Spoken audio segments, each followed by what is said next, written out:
দক্ষিণী সুপারস্টার আল্লু অর্জুনের cinema Pushpa ২ the rule box অফিসে ঝড় তুলছে।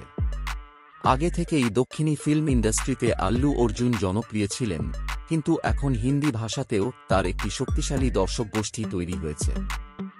সুকুমার পরিচালিত এই সিনেমার প্রথম ভাগ পুষ্পা দ্য রাইজ ২০২১ সালে মুক্তি পায় এবং প্যান ইন্ডিয়া রিলিজের সিদ্ধান্তটি একদম সঠিক বলে প্রমাণিত হয়।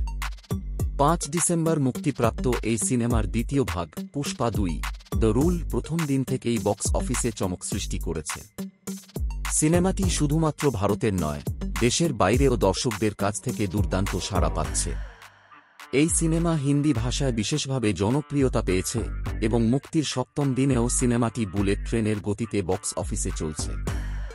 সেকেন্ডলিক কমের রিপোর্ট অনুযায়ী বুধবার একক দিনে সিনেমাটি তেলেগুতে ৯ কোটি, হিন্দিতে ৩০ কোটি, তামিলে ২ কোটি, কন্নড়ে ৬ লাখ এবং মালায়ালামে ৪ লাখ আয় করেছে।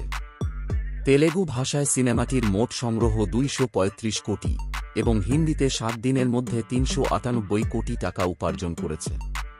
খুব শীঘ্রই হিন্দিতে এটি ৪০০ কোটি টাকার মাইল ফলক ছুঁয়ে ফেলবে। পুষ্পার বাজেট ৪০০ থেকে ৪৫০ কোটি টাকার মধ্যে। হিন্দি ভাষার উপার্জন দিয়ে সিনেমাটি তার নির্মাণ ব্যয়ের প্রায় পুরোটাই তুলে নিচ্ছে।